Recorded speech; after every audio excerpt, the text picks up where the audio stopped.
வணக்கம் ஃப்ரெண்ட்ஸ். இன்றைக்கி நம்ம எப்படி இந்த மனித சக்தி நிலை எப்படி அமைக்கப்பட்டிருக்கு அப்படிங்கிறத பார்ப்போம். இந்த மனிதனுடைய சக்தி நிலை அது எப்படி அமைக்கப்பட்டிருக்கு, எப்படி இயங்குது அப்படின்னு பார்த்தோன்னா, நம்ம நம்முடைய அதாவது அந்த மனிதனுடைய சக்தி நிலை அப்படிங்கிறது 72,000 நாடிகளாக அது பிரிந்து செல்லுது. சரிங்களா? மனிதனுடைய சக்தி நிலை 72,000 நாடிகளாக அது பிரிந்து செயல்படுது. அப்போ நம்முடைய இந்த பிராணா அப்படிங்கிற அந்த சக்தி இருக்கு இல்லையா, பிராணா அப்படின்னு சொல்லக்கூடிய இந்த சக்தியானது இந்த உடலின் உள்ள 72,000 இந்த பாதைகள்லையும் இது பயணிக்குது. அப்போ இந்த 72,000 நாடிகளாக இது பிரிந்து அது செயல்படுது. அப்போ இது இந்த 72,000 நாடிகளுமே 3 அடிப்படை நாடிகளில் இருந்து தான் அது பிரிந்து போகுது. சரிங்களா? அதாவது இந்த சக்தி, மனிதனுடைய சக்தியானது அல்லது சக்தி நிலையானது இந்த 72,000 நாடிகளாக பிரிந்து செல்லுது, பிரிந்து செயல்படுது. அந்த 72,000 நாடிகளும் 3 அடிப்படை நாடியிலிருந்து பிரிந்து போகுது. அப்போ இந்த அடிப்படை நாடிகள் எதெல்லாம் அப்படின்னா, நம்ம பிங்களா, இடா, சுசும்னா அப்படின்னு 3 நாடிகளை சொல்கிறோம். அப்போ பிங்களா அப்படிங்கிறது வலது நாடி, ஈடா அப்படிங்கிறது இடது நாடி, சுஷும்னா அப்படிங்கிறது நடு நாடி. இந்த 3 அடிப்படையான இந்த 3 அடிப்படை நாடிகளில் இருந்து தான் இந்த 72,000 அந்த பாதைகள், அந்த நாடிகள் பிரிந்து போய் தான் அப்படி சக்தி நிலை செயல்படுது. அப்போ இந்த 3 நாடிகளும் தான் நம்முடைய சக்தி அமைப்பினுடைய அடிப்படை. அதாவது இந்த பிங்களா அப்படின்னு நம்ம சொல்கிறோம் இல்லையா, அல்லது வலது நாடி அல்லது பிங்களா அப்படின்னு சொல்கிறோம். இது என்ன அப்படின்னா ஆண் தன்மையை குறிக்குது. ஈடா அல்லது அப்படிங்கிறது, இடாங்கிறது இடது நாடியை குறிக்குது இல்லையா, அது பெண் தன்மையை குறிக்குது. இங்கே ஆண் தன்மை பெண் தன்மை அப்படின்னு நம்ம சொன்னோன்னா இது ஆணை குறிக்கி பெண்ணு குறிக்கி அப்படி அர்த்தம் இல்லை, அந்த குணங்களை குறிக்குது. சரிங்களா? அதாவது இயற்கையினுடைய சில குணாதிசயங்கள் அந்த ஆண் தன்மை அப்படின்னும், வேறு சில குணாதிசயங்களை நம்ம பெண் தன்மை அப்படின்னு நம்ம சொல்கிறோம் இல்லையா. இப்போ ஆண்களுக்குன்னா சில குணாதிசயங்கள் இருக்கும், பெண்களுக்குன்னா அவங்களுக்கு ஏற்ற ஒரு குணாதிசயங்கள் இருக்கும், அந்த மாதிரி அதை சொல்கிறோம். அப்போ இந்த இடத்துல என்ன அப்படின்னு பார்க்கும்போது, இந்த பிங்களா அப்படிங்கிற நாடி ஆண் தன்மையும், ஈடாங்கிறது பெண் தன்மையும் இது குறிப்பதாக இருக்குது. அது அப்போ இந்த பிங்களாவும் ஈடாவும் அந்த குணங்களை தான் பிரதிபலிக்குது. சரிங்களா? அதாவது ஆண் தன்மையினுடைய குணங்கள், பெண் தன்மையுடைய குணங்கள், அந்த மாதிரி ரெண்டினுடைய குணங்களை தான் இது நமக்கு பிரதிபலித்து காட்டுது. அப்போ ஒரு மனிதனுடைய பிங்களா அப்படின்னு நம்ம சொல்லும்போது அதிக ஆளுமை அது கொண்டிருக்கும் போது எவ்வித தயக்கமும் இல்லாமல் வெளி சூழலில் அது செயல்படுறதுக்கும் எல்லாவற்றையுமே ஆராய்ந்து அறியவும் அந்த மனிதர் முற்படுவார். சரிங்களா? அப்போ இந்த இடத்துல பிங்களா அப்படிங்கிறது ஆண் தன்மை, அந்த குணங்களை குறிக்குது. இப்போ நமக்கு தெரியும், ஒரு ஆண் அப்படிங்கிறவங்க அவங்க எவ்வித தயக்கமும் இல்லாமல் வெளி சூழலில் செயல்படுறது, ஒரு ஆளுமை அவங்கள்ட்ட இருக்கிறது, எல்லாவற்றையும் மறந்து ஆராய்ந்து அறியக்கூடியவரை அவங்க இருக்காங்க இல்லையா, அதை இந்த மாதிரியான செயல்களை அவங்க செய்ய முற்படுவாங்க.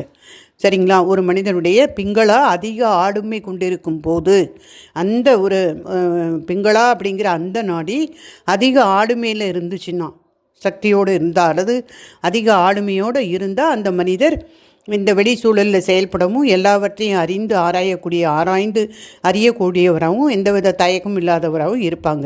இதுவே இந்த இடா அப்படிங்கிற அது ஆளுமை கொண்டு இருந்ததுன்னா அவங்களுக்கு இந்த உள்வாங்கும் திறனும் அந்த பிரதிபலிக்கும் திறனும் அவங்கள்ட்ட இருக்கும். சரிங்களா? அப்போ இது எது எந்த நாடி ஆளுமையாக இருக்கோ அதுக்கேற்ற அந்த குணாதிசயங்கள் அவங்கள்ட்ட நம்ம பார்க்கலாம். இது ஒருவர் ஆணாக இருக்கிறாரு அல்லது பெண்ணாக இருக்கிறாரு அப்படிங்கிறத பற்றி உள்ள சம்மந்தம் இல்லை.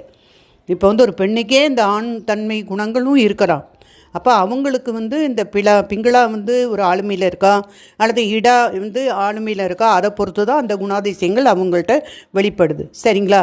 அப்போ இப்போ ஒரு என்ன சொல்கிறது அப்படின்னா, இப்போ வெளி சூழலில் ஈடுபடுறதோ அல்லது ஒரு ஆளுமை திறனில் இருக்கிறாங்க அப்படின்னா கண்டிப்பாக ஆண்கள் தான் அப்படி இருப்பாங்கன்னு சொல்ல முடியாது. ஒரு பெண்ணிட்ட கூட அந்த ஆண் தன்மை குணங்கள் இருக்கப்படலாம்.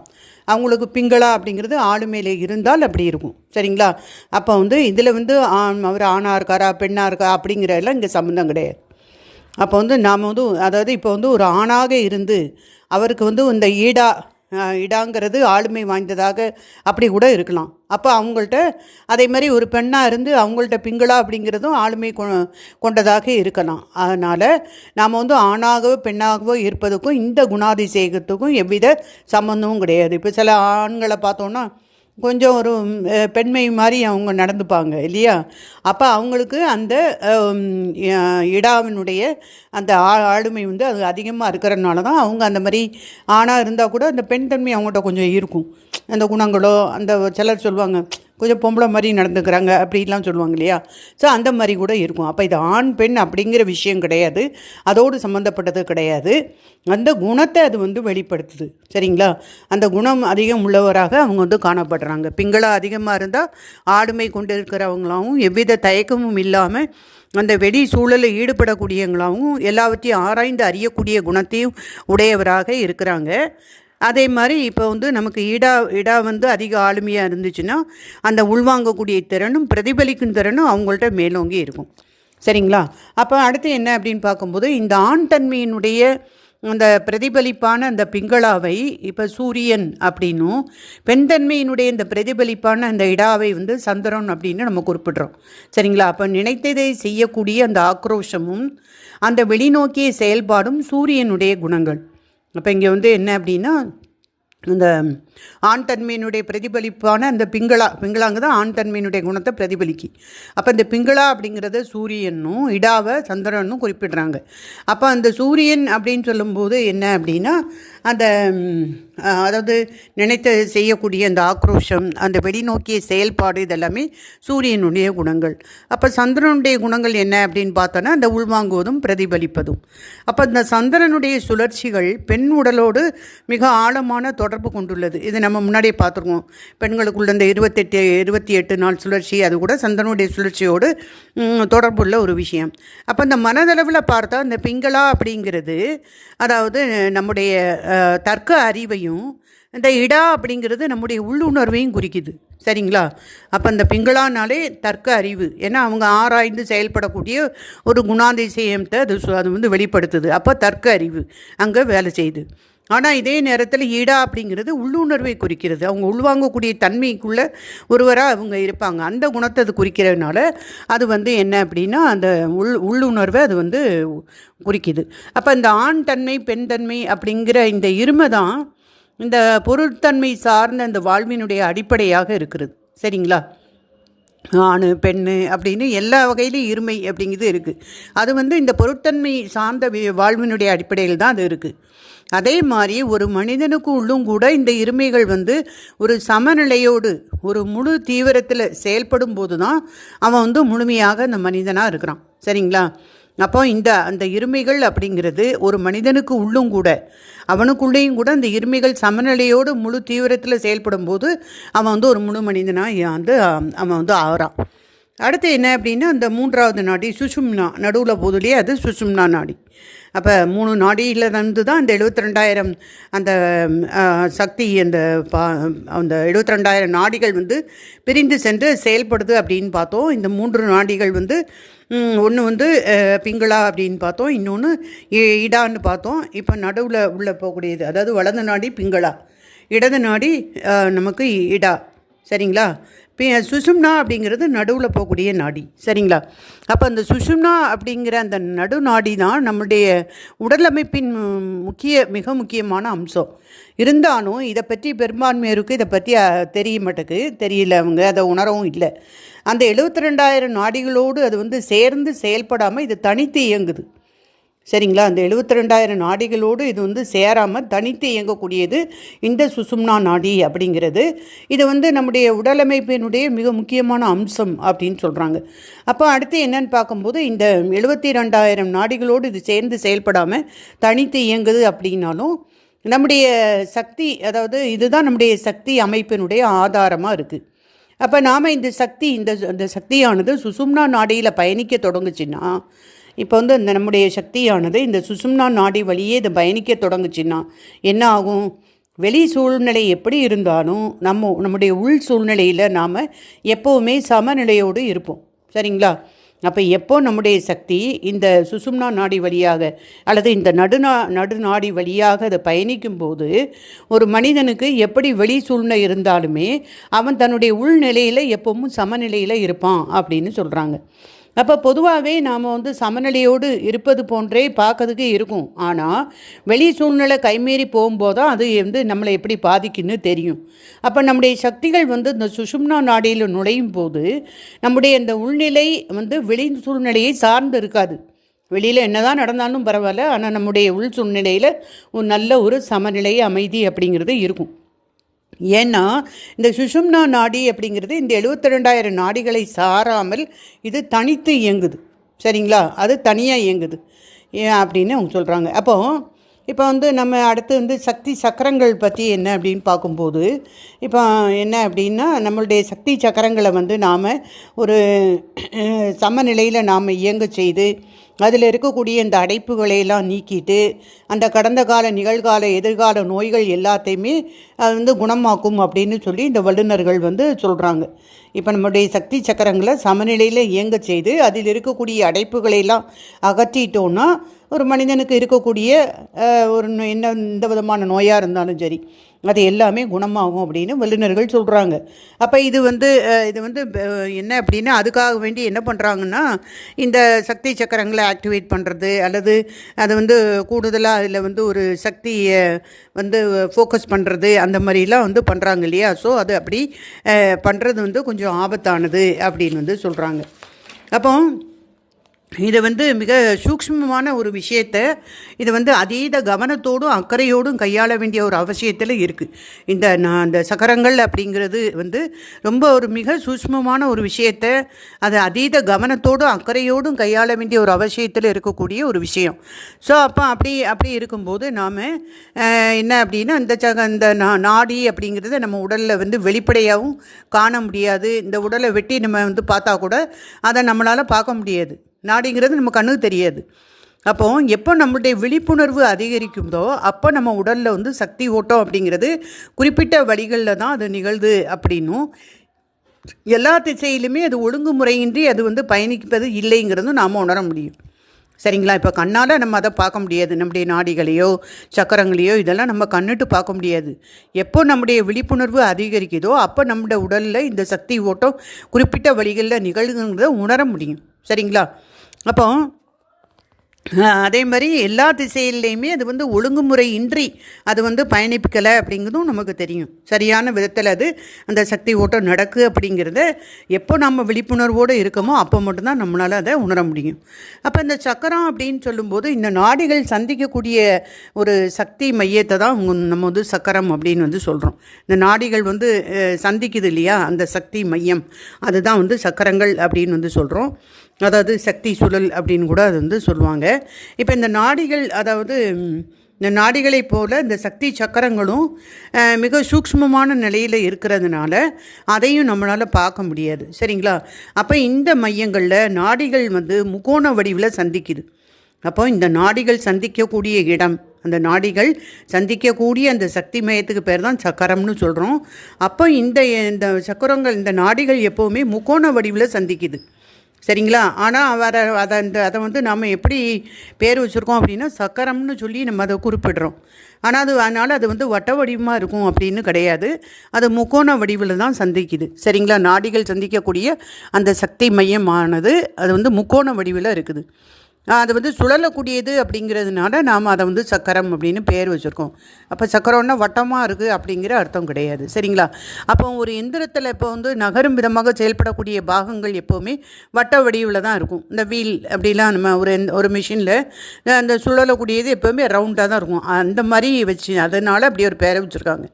ஏன்னா அந்த வட்ட வடிவம் தான் மிக குறைவான எதிர்ப்போடு நகரக்கூடியது. சரிங்களா, அதனால் இந்த சுறுசுறுப்பான இயக்கத்தை குறிக்கிறதுக்கு இந்த மாதிரி சக்கரம் அப்படின்னு சொல்லி ஒரு சிறந்த குறியீடாக அந்த பேரை நம்ம சொல்கிறோம். அப்போ நம்ம உடலில் மொத்தம் 114 சக்கரங்கள் இருக்குது. அதில் 2 சக்கரங்கள் உடலுக்கு வெளியேயும் 112 நம்முடைய உடலுக்கு உள்ளேயும் இருக்குது. அதில் 112ல் 7 சக்கரங்கள் அப்படிங்கிறது ரொம்ப முக்கியமான சக்கரங்களாக சொல்லப்படுது. அப்போ நம்மளில் பெரும்பாலானோருக்கு இந்த 7ல் 3 தான் உயிரோட்டத்தோடு இருக்குது. நிறைய பேருக்கு அதாவது நிறைய மக்களுக்கு வந்து இந்த 7ல் 3 தான் உயிரோட்டத்தோடு இயங்குது. மற்ற 4மே வந்து இது கொஞ்சம் வேலை செய்யாமல் தான் இருக்குது, அல்லது மிக குறைவாக வேலை செய்யுது அப்படின்னு வந்து நம்ம சொல்லலாம். அப்போ இந்த உலகத்தில் பிழைப்பு மட்டுமே நம்ம நடத்தி கொள்கிறதுக்கு இந்த 114மே வேலை செய்யணும் அப்படின்னு கணக்கு கிடையாது. இதில் சில சக்கரங்கள் வந்து வேலை செஞ்சாலே போதும், நம்ம பிழைப்பை நடத்திக்கலாம், அந்த மாதிரி தான். அப்போ இந்த 114 சக்கரமும் வேலை செஞ்சால் எப்படி இருக்கும்? இந்த 114 சக்கரமே முழு தீவிரத்தில் செயல்பட்டால் நமக்கு வந்து உடல் என்று ஒன்று இருக்கதே கூட நமக்கு தெரியாது, அந்த அளவுக்கு ஆயிரும். அப்போ இந்த என்ன அப்படின்னா, இப்போ உடலின் மீது நமக்கு இருக்கக்கூடிய இந்த கவனத்தை குறைச்சிட்டு நாம் வந்து உடலில் இருந்தால் கூட நம்ம இந்த உடல் இல்லை அப்படிங்கிற ஒரு கான்ஷியஸில் இருப்போம். அப்போ நாம் வந்து என்ன அப்படின்னா, இந்த உடலில் நாம் இருந்தாலும் நாம் இந்த உடல் அல்ல அப்படிங்கிற அந்த உணர்வை மேலோங்கும் விதமாக இந்த சக்தி தீவிரத்தை நாம் அதிகரிப்போம். ஓகேங்களா? அதே மாதிரி அடுத்து என்ன சொல்கிறாங்க அப்படின்னா, இந்த இன்னொரு விஷயத்தை கூட இங்கே வந்து சொல்கிறாங்க. இப்போ வந்து அந்த நம்ம உடலில் வந்து நாம் இருந்தால் கூட அந்த உடல் கான்ஷியஸ் இல்லாமல், அதாவது நான் வந்து இந்த உடல் இல்லை அப்படிங்கிற அந்த உணர்வு மேலோங்கிற விதமாக அந்த சக்தி வந்து தீவிரமாக அங்கே இருக்கும். சரிங்களா? அப்போ அந்த உடலில் இருக்கக்கூடிய இந்த சக்கரங்களுடைய முக்கியத்துவம் என்ன அப்படின்னு பார்க்கும்போது, இந்த 7 அடிப்படை சக்கரங்கள் இருக்குது இல்லையா, அது வந்து மூலாதாரா அப்படின்னு நம்ம சொல்கிறோம், சுவாதிஷ்டானா, மணிப்புரகா, அநாகதா, விசுத்தி, ஆக்ஞா அப்படின்னு சொல்கிறோம். சகசிராரா அப்படிங்கிறது அது ஒரு நிலை. அப்போ இந்த மூலாதாரா அப்படின்னு சொல்லும்போது இது வந்து நம்முடைய ஆசன வாய்க்கும் பிறப்பறுப்புக்கும் நடுவில் இருக்கக்கூடிய இடைவெளியில் இருக்குது. இது வந்து பெரினியம் பகுதியில் அமைஞ்சிருக்கு. சரிங்களா? அப்போ அடுத்து சுவாதிஷ்டானா அப்படின்னு சொல்லும்போது இது பிறப்பறுப்புக்கு மேலே இருக்குது.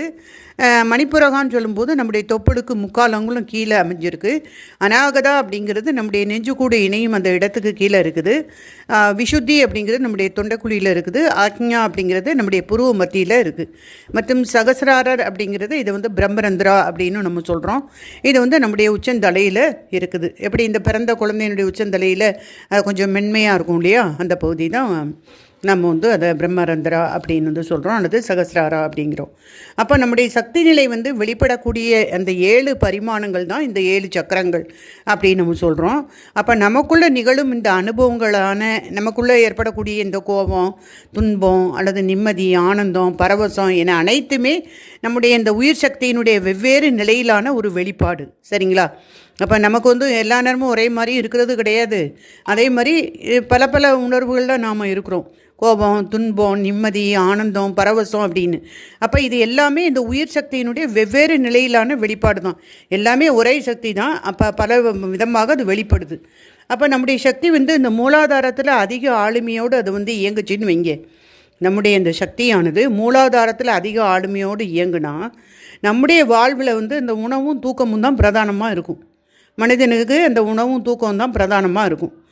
அதே மாதிரி இப்போ நான் அந்த சக்தியானது சுவாதிஷ்டானத்தில் வந்து அதிகமாக ஆளுமையோடு இருக்குது அப்படின்னா அந்த மனிதன் வந்து வாழ்வில் இன்ப தேடுதல் அவனுக்கு வந்து பிரதானமாக இருக்கும். சரிங்களா? அதாவது உடல் அளவிலான சந்தோஷத்துக்கு அவன் வந்து அதாவது அதிக முக்கியத்துவம் கொடுக்குறவனா இருப்பான். அப்போ வந்து அடுத்து அந்த சக்தியானது ஒரு மணிப்புராவில் அதிக ஆளுமையோடு இருக்குதுன்னு வைங்க. அப்போ வந்து அந்த மனிதன் வந்து ஒரு செயல் தீரராக இருப்பான். அதே மாதிரி பல சாதனைகளை செய்ய விளைபவனாக இருப்பான். நம்முடைய சக்தி அநாகதத்தில் அதிக ஆளுமையோடு இயங்குச்சுன்னா நாம் இந்த ஆக்கப்பூர்வமான ஒரு மனிதராக இருப்போம். அதே மாதிரி நம்முடைய படைப்பு திறன் வந்து பிரமாதமாக இருக்கும். சரிங்களா? அதே மாதிரி நம்முடைய சக்தி விசுத்தியில் அதிக ஆளுமையோடு இயங்குச்சு அப்படின்னா நம்முடைய இருப்பு வந்து மிக சக்தி வாய்ந்ததாக இருக்கும். நம்முடைய சக்தி அடுத்து ஆஞ்ஞாவில் அதிக ஆளுமையோடு இயங்குச்சு அப்படின்னா புத்தியின் அளவில் நம்ம வந்து ஞானம் அடைஞ்சிட்டோம் அப்படின்னு அர்த்தம். சரிங்களா? அந்த புத்தியின் அளவில் நம்ம ஞானம் அடைஞ்சிட்டோம். புத்தியினுடைய அளவில் ஞானம் பெற்றுவிட்டால் வெளி சூழல் எப்படி இருந்தாலும் நமக்குள் அல்லது உள்ளுக்குள்ளே நாம் நிம்மதியாக ஸ்திரமாக நாம் ஃபீல் பண்ணுவோம்.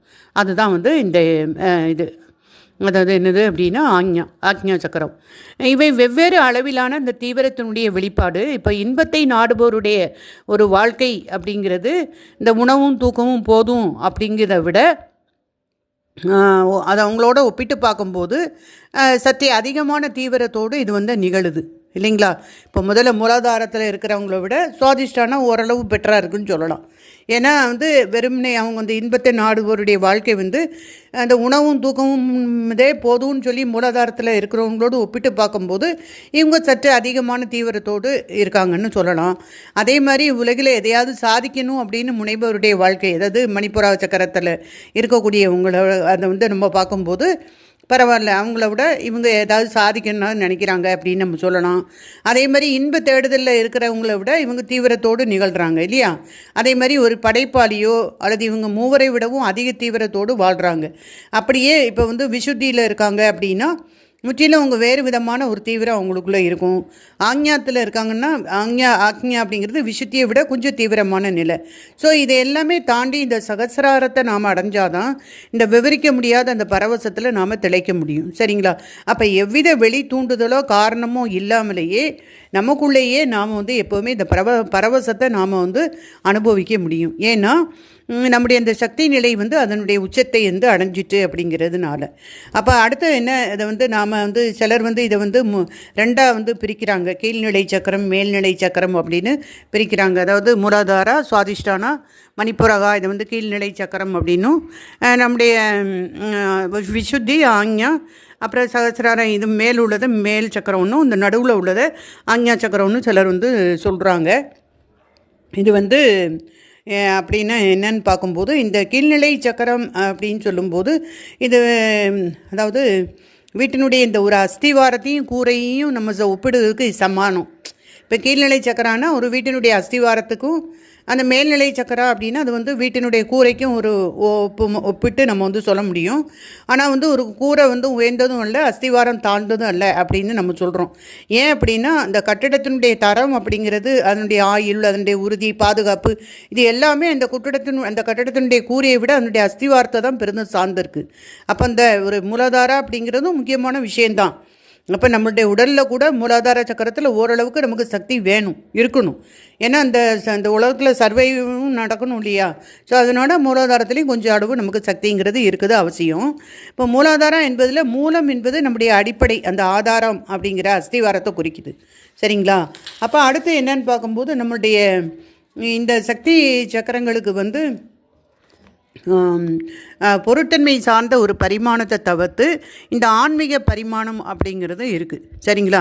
அப்போ தேவையான விழிப்புணர்வை நாம் வந்து நம்முடைய மூலாதாரத்திற்கு நம்ம கொண்டு வந்தோம் அப்படின்னா நம்முடைய இந்த உணவு, தூக்கம், இதை வலியுறுத்தக்கூடிய அந்த மூலாதாரம் இருக்கு இல்லையா, அது வந்து அந்த கட்டாயத்திலேருந்து விடுபட்டு முழுமையாக அது வந்து விடுதலை பெறும். சரிங்களா? இப்போ நம்முடைய சக்தியை அல்லது நம்முடைய ஆளுமையை இந்த மூலாதார சக்கரத்தில் நாம் வந்து அதில் வந்து நம்ம குவிக்கும்போது அல்லது நம்முடைய விழிப்புணர்வை மூலாதாரத்துக்கு கொண்டு வந்தோம் அப்படின்னா அந்த மூலாதாரத்தில் இருக்கக்கூடிய மக்களுடைய நிலை எப்படி இருக்கும்? அவங்களது உணவு, தூக்கம், இதுதான் அவங்களுடைய மெயின் ஆக்டிவிட்டியாக இருக்கும் இல்லையா? அப்போ அதிலிருந்து கொஞ்சம் அவங்க விடுபடுவாங்க. அவங்களுடைய உணவின் அளவு குறையும், தூக்கம் குறையும், அந்த மாதிரி கூட நம்ம இதை சொல்லலாம். அப்போ இந்த 7 சக்கரங்களை நாம் வந்து 2 வகையாக பிரிக்கலாம். அப்படின்னா இந்த மூலாதாரா, சுவாதிஷ்டானா, மணிப்புரகா அப்படின்னு 3 சக்கரங்களும் இது என்ன பண்ணுது அப்படின்னா அந்த உடலை ஸ்திரமாகவும் உறுதியாகவும் வைக்கிறதுக்கு உதவுது. சரிங்களா? இந்த மூலாதாரா, சுவாதிஷ்டானா, மணிப்புரகா இந்த 3ம் உடலை ஸ்திரமாகவும் வைக்கிறதுக்கும் உறுதியாக வைக்கிறதுக்கும் உதவுது. அப்போ இது வந்து பூமியினுடைய குணத்தை பிரதிபலிக்குது. சரிங்களா? அப்போ இவற்றினுடைய நோக்கம் என்ன அப்படின்னு பார்த்தோன்னா சுய பாதுகாப்பு. அப்போ நம்முடைய சக்தி இந்த 3 சக்கரங்கள்லேயே அதிகமாக இருந்துச்சுன்னு வைங்க, இந்த பூமியின் மீது நமக்கு வந்து அதிக பற்று இருக்குது அப்படின்னு அர்த்தம். அதே நேரத்தில் இயற்கையினுடைய ஆதிக்கமும் நம்ம மேலே அதிகமாக இருக்கும். சரிங்களா? அடுத்தது இப்போ மேல் சக்கரங்களை எடுத்துக்கோங்க. இப்போ விசுத்தி, ஆக்ஞா, சகசிராரா இதை எடுத்துக்கோங்க. இவற்றோடு தொடர்புடைய மற்ற சக்கரங்களும் இந்த பூமியினுடைய இழுப்பில் இருந்து நம்மளை என்ன பண்ணுன்னா அது மேல் நோக்கி நம்மளை செயல்படுத்த வைக்கும். அல்லது கீழ் இந்த பூமியினுடைய இழுப்பில் இருந்து நம்மளை விடுவிக்கக்கூடிய செயலை அது செய்யும். அதாவது அந்த எல்லையற்ற தன்மையோடு நம்மளை வந்து ஒன்றிணைய நமக்கு வந்து அது உதவியாக இருக்கும். சரிங்களா? அப்போ அதை தான் நம்ம வந்து அந்த மேல் நோக்கி இந்த நம்முடைய சக்தி வந்து எல்லையற்ற தன்மையோடு ஒன்றிணையதுக்கு அது வந்து ஒத்துழைக்குது இல்லையா? அதை வந்து நம்ம அருள் அப்படின்னு வந்து நம்ம சொல்கிறோம். சரிங்களா? அப்போ வந்து அடுத்து இருக்கக்கூடிய இந்த நடுவில் இருக்கக்கூடிய இந்த அனகாதா சக்கரம் அப்படிங்கிறது இந்த ரெண்டுக்கும் இடையேயான ஒரு சமநிலை. சரிங்களா? கீழ் சக்கரத்துக்கும் மேல் சக்கரத்துக்கும் நடுவில் இடையே அந்த அநாகத சக்கரம் இருக்குது. அப்போ கீழ் சக்கரங்கள்லேருந்து மேல் சக்கரங்களுக்கு நகரும் போது இடையில் இருக்கக்கூடிய இந்த இடைப்பட்ட நிலை தான் இந்த அநாகத சக்கரான்னு சொல்கிறோம். ஸோ இது வந்து பிழைப்பு நிமித்தமாய் இருப்பதிலிருந்து கொஞ்சம் முக்தி நிமித்தமாய் மாறுவதற்கு அடுத்த ஒரு ஸ்டெப்பு போவதுக்கு அந்த இடைநிலை இருக்கக்கூடிய அந்த அநாகத சக்கரம் ஒரு நடுநிலையாக இருக்குது. அந்த அதில் அநாகத சக்கராவில் வந்து இரு முக்கோணங்கள் சேர்த்து இணைக்கப்பட்ட ஒரு வடிவில் இந்த அநாகத சக்கரம் இருக்குது. சரிங்களா, 2 முக்கோணம் சேர்ந்த மாதிரி தான் அந்த வடிவம் அந்த இடத்துல சக்கரா வந்து இருக்குது. இதில் ஒரு முக்கோணம் கீழ் நோக்கியும் மற்றொரு முக்கோணம் வந்து மேல் நோக்கி இருப்பதாக அதில் வந்து இருக்கும். சரிங்களா, ஒன்றின் மேல் இன்னொன்று இருக்கிற மாதிரி 6 முகம் கொண்ட நட்சத்திரம் மாதிரி நமக்கு தெரியும். சரிங்களா, அப்போ இந்த நட்சத்திரம் இந்த அநாகத சக்கரம் வந்து மிக புனிதமாக வந்து சொல்லப்படுது. ஏன்னா அந்த கலாச்சாரங்களில் வந்த ஞானம் அடைந்த மகான்கள் வந்து அவங்களுடைய அந்த உச்சபட்ச நிலையை இந்த அநாகத சக்கரம் வழியாக தான் அடைஞ்சிருக்காங்க. சரிங்களா, எப்போவுமே இந்த ஒரு அன்பு அப்படிங்கிறது கருணை அது ரொம்ப முக்கியம். அன்பு இல்லாத ஒரு விஷயமே இருக்க முடியாது. ஏன்னா இறைவனை அடைவதுக்கும் நமக்கு அன்பு நெறி, பண்பு நெறி, பணிவு நெறி ரெண்டுமே தேவை. அப்போ இந்த அன்பின் வழியாக அந்த அநாகத சக்கரம் வழியாக தான் அவங்க வந்து உச்சபட்ச நிலையை அடையிறாங்க அப்படின்னு சொல்கிறாங்க. ஸோ அப்போது நாம் வந்து சேர்த்து இணைக்கப்பட்ட அந்த முக்கோணம் போன்ற இந்த சக்கரத்தை அவங்க வந்து தங்களுக்குள் வந்து அவங்க உணர்ந்து அறிந்திருக்காங்க. சரிங்களா, அதனால் அது வந்து இப்படி இந்த சக்கரம் வந்து 2 முக்கோணம் மாதிரி இருக்குது அப்படின்னு வந்து சொல்கிறாங்க. அதேமாதிரி தொண்டைக்குழியில் இருக்கக்கூடிய சக்கரம் விசுத்தி. இந்த விசுத்தியை வந்து வடிகட்டி அப்படின்னு வந்து சொல்கிறோம். இந்த விசுத்தி சக்கரம் வந்து தீவிரமாச்சு அப்படின்னா நமக்குள்ளே வரக்கூடிய எல்லாவற்றையுமே நாம் வடிகட்டி வேண்டியதை மட்டும் நாம் ஏற்க முடியும். சரிங்களா, வேறு விதமாக நம்ம சொல்கிறதா இருந்தால் இந்த விசுத்தி நல்ல நிலையில் இயங்குச்சு அப்படின்னா நம்முடைய வெளி சூழ்நிலை வந்து நம்மளை வந்து எந்த விதத்துலையும் பாதிக்காத அளவுக்கு நம்ம சக்திசாலியாக இருப்போம். இப்போ நம்ம நாட்டில் வந்து நம்முடைய சிவனை எடுத்துக்கோங்களேன், அவரை நாம் நீலகண்டன் அப்படின்னு வந்து சொல்லுவாங்க. அப்போ அந்த நீல நிற தொண்டை உடையவரை வந்து நம்ம அவரை வந்து படங்களில் பார்ப்போம். ஸோ அந்த வெளி உலகத்து விஷயங்களை தன்னுடைய தொண்டையிலேயே அவர் வந்து ஃபில்டர் பண்ணிட்டார் இல்லையா, அங்கேயே முழுங்காமல் அவர் தொண்டையிலேயே வடிகட்டி வைப்பார். ஸோ அது வந்து தனக்குள்ளேயும் போகக்கூடாது, அதே நேரத்தில் நம்ம வெளியும் அவர் வந்து விட மாட்டார் இல்லைங்களா. அப்போ தனக்குள்ளேயும் சேராமல் அதை தவிர்த்து விடுறாரு. அதை தான் அந்த குறியீடை அது வந்து நமக்கு காட்டுறாங்க. ஸோ நான் அடுத்து என்னென்னா நம்முடைய அந்த சக்தியானது இப்போ புருவ மத்தியில் அமைந்திருக்கக்கூடிய ஆக்ஞா சக்கரத்தை அடைஞ்சிச்சு அப்படின்னா புத்தியினுடைய அளவில் நாம் ஞானோதயம் அடைஞ்சிட்டோம் அப்படின்னு அர்த்தம். புத்தியினுடைய அளவில் நாம் ஞானோதயம் அடைஞ்சிட்டோம். ஆனால் அனுபவ ரீதியாக அந்த நிலையை இன்னும் உணரலை.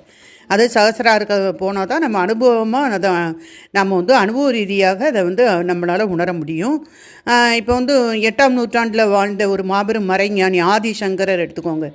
இவர் வந்து நம்முடைய நாட்டினுடைய எல்லா பகுதியிலையுமே எண்ணற்ற ஒரு பண்டிதர்களை தத்துவ விவாதங்களில் அவர் தோற்கடித்தார் இல்லைங்களா. நல்ல எல்லாமே தெரிஞ்ச ஒரு பண்டிதர், அவங்க தத்துவ விவாதங்கள்ல எல்லாம் எல்லாரையுமே அவர் வந்து நிறைய பண்டிதர்களை அவர் தோற்கடிக்கக்கூடிய அளவுக்கு இவர் வந்து என்ன அப்படின்னா நிறைய தர்க்க விவாதங்களை அவர் வந்து பண்ணுவார். அப்போ அவருடைய தர்க்க விவாதங்களை யாருமே வந்து உடைக்க முடியாது அவர் பேசுகிறத. ஏன்னா ஆக்ஞா சக்கரத்தில் வந்து ஒருவர் உணரக்கூடிய அந்த சங்கம நிலை, அந்த பிரமிக்கத்தக்க வகையிலான அந்த ஆழ்ந்தறியக்கூடிய திறனும் அந்த உள்வாங்கும் திறனையும் அது வந்து அவருக்கு கொடுத்துருக்கு. சரிங்களா, அப்போ ஆக்ஞா சக்கரத்தில் இருந்து தான் அவர் இந்த மாதிரி இருந்திருக்கிறாரு அப்படின்னு சொல்கிறாங்க. ஸோ ஏன்னா அது வந்து பிரமிக்கத்தக்க வகையிலான ஆழ்ந்தறியின் திறனையும் உள்வாங்கக்கூடிய திறனும் அது வந்து கொடுத்துருக்கு அப்படின்னு சொல்கிறாங்க. அந்த 7வது சக்கரமான சகசிராரர் அப்படிங்கிறது நம்முடைய உடலுக்கு வெளியே ஆனால் மிக நெருக்கமாக அது வந்து அமைஞ்சிருக்கு. பலருக்கு அது வந்து செயல்படுறது இல்லை. இப்போ ஆன்மீக சாதனை செய்வதாலும் அல்லது தீவிரமான நிலையில் வாழ்வதாலும் இந்த சக்கரத்தை நாம் செயல்படுத்த முடியும். சரிங்களா, இப்போ ஆன்மீக சாதனையும் பண்ணணும், தீவிரமான நிலையிலையும் நம்ம வாழும்போது தான் இந்த சகசிரார சக்கரத்தை நாம் வந்து செயல்படுத்த முடியும். இந்த சகசிராரத்தை நாம் அடைஞ்சிட்டோம் அப்படின்னா அந்த உச்சபட்ச சங்கம நிலையை நாம் வந்து அனுபவ ரீதியாக பெற்று விடுவோம். சரிங்களா, அப்போ இந்த நிலையில் விவரிக்க முடியாத அந்த பரவசத்தில் அவங்க வந்து தெளிப்பாங்க. மிக ஆழமான இந்த மறைஞான பரிமாணங்கள் உள்ள அந்த அனுபவத்தில் அது வந்து அனுபவம் வரும். தேவையான அளவுக்கு ஆன்மீக இந்த பயிற்சிகள் செய்து இந்த உடல் மன சமநிலையெல்லாம் அவங்க வந்து வளர்த்து கொள்ளலை அப்படின்னா சில நேரங்களில் இந்த பரவசம் வந்து அவங்களுக்கு கட்டுக்கடங்காமல் போயிடும். அப்போ அந்த நேரத்தில் என்ன அப்படின்னா இந்த நம்ம பாரம்பரியத்தில் வந்து அவங்கள நாம் என்ன சொல்கிறோம் அப்படின்னா அவதூதர்கள் அப்படின்னு சொல்கிறாங்க. அதாவது யார் இந்த சகசிரா நிலையில் தேவையான அளவுக்கு அவங்க பயிற்சிகள் பண்ணி இந்த உடல் மன சமநிலையை அவங்க வந்து யார் வளர்த்து கொள்கிறாங்களோ அவங்க அந்த பரவசம் வந்து அவங்களுக்கு ரொம்ப அருமையாக அவங்க வந்து அனுபவிப்பாங்க. சரிங்களா, அப்போ இந்த மாதிரி பரவச நிலையை வந்து அடைஞ்சவங்கள நாங்கள் வந்து அவதூதர்னு சொல்கிறாங்க. இந்த பயிற்சி இல்லை அப்படின்னா அவங்களுக்கு வந்து அந்த பரவசம் கட்டுக்கடங்காமல் அது ஆயிரும் அவங்களுக்கு. அப்போ வந்து மிக ஆழமான நிலையில் திளைக்காமல் அவங்க தங்களுடைய உடலுக்கு தேவையான பராமரிப்பு செயல்களை கூட அவங்களால பண்ண முடியாமல் ஆயிரும். அதாவது சரியான ஒரு பயிற்சி இல்லை, உடல் மன சமநிலை இல்லை அப்படின்னா இந்த ஒரு அனுபவத்தில் அவங்க திளைக்காங்க இல்லையா, அப்போ அது வந்து கட்டுக்கடங்காமல் போகிறதுனால தங்களுக்கே வேண்டிய செயல்களை தானே செய்து கொள்ளக்கூட முடியாத நிலைக்கு ஒரு பித்து நிலை மாதிரி வந்துடும் அப்படின்னு அவங்க சொல்கிறாங்க. அப்போ அவங்களுக்கு உணவு ஊட்டுறது, அவங்க தேவையை பார்த்துக்கிறது, இது எல்லாமே சுற்றி இருப்பவர்களுடைய துணை வந்து அவங்களுக்கு கண்டிப்பாக அந்த நேரம் தேவைப்படும் அப்படிங்காங்க. அப்போ இதுலேயுமே வந்து அந்த சரியான அந்த ஒரு பயிற்சி எடுக்கிறதோ, உடல் மன சமநிலை இருப்பது, அதெல்லாம் வந்து ரொம்ப முக்கியமாக இங்கே வந்து சொல்லப்படுது. அதே மாதிரி மிக அடிப்படையாக பார்க்கும்போது இந்த ஆன்மீக பாதை அப்படிங்கிறது இந்த மூலாதாரத்திலிருந்து சகசிராருக்கு செல்லக்கூடிய ஒரு பயணம் அப்படின்னு நம்ம சொல்லலாம். ஆன்மீக பாதையினாலே அதுதான் நம்முடைய குண்டலினி சக்தி இருந்து நம்முடைய உயிர் சக்தி இந்த மூலாதாரத்திலிருந்து இந்த சகசிராவுக்கு செல்லக்கூடிய பயணம் அப்படிங்கிறது தான் ஆன்மீக பாதை அப்படின்னு நம்ம சொல்கிறோம். அதாவது ஒரு பரிமாணத்திலேருந்து இன்னொரு பரிமாணத்துக்கு நகரக்கூடிய ஒரு பரிணாம வளர்ச்சி. அப்போ ஒரு சக்தி சக்கரத்திலிருந்து மற்றொன்றுக்கு சக்தியை வந்து நகர்த்தி செல்றதுக்காகத்தான் நிறைய பயிற்சிகள், தியானம் அதெல்லாமே நாம் வந்து பண்ணுறோம். இருந்தாலும் ஆக்ஞாவிலிருந்து இந்த சகசிராராவுக்கு நம்ம நகர்றதுக்கு எந்த விதமான பயிற்சியோ வழியோ வந்து கிடையாது. சரிங்களா? அதனால தான் நாம் வந்து குரு அப்படிங்கிறவங்கள வந்து ரொம்ப இன்றியமையாதவங்க, அவங்க நமக்கு தேவை அப்படிங்கிறது அந்த இடத்துல வருது.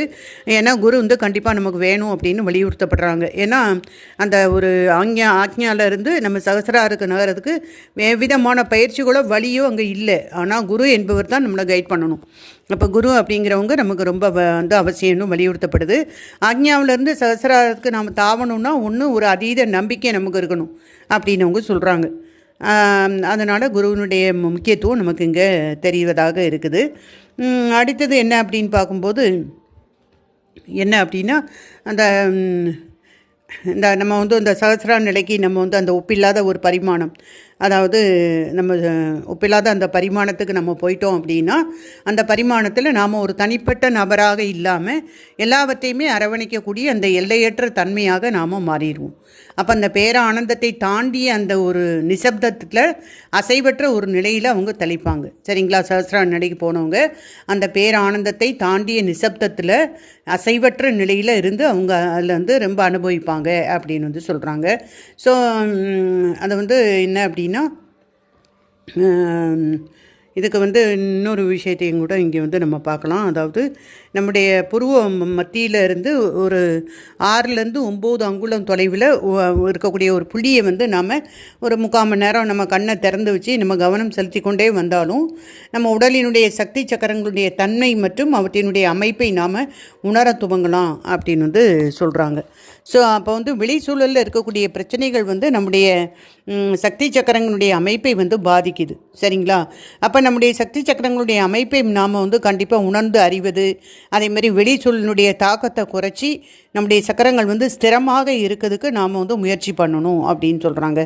அப்புறம் வந்து இந்த ஆகாஷ் பரிமாணத்தை நம்ம அடையிறதுக்கும் இது வந்து வழி செய்யுது.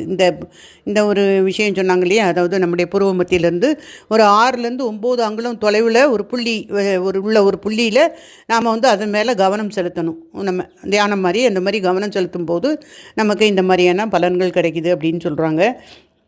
அது வெளிச்சூழலினுடைய தாக்கத்தை எல்லாம் குறைச்சி சக்கரங்கள் சிரமமாக இருக்கக்கு உதவுது. சக்தி சக்கரனுடைய அமைப்பையும் நாம் வந்து உணர்ந்தறிய முடியும்.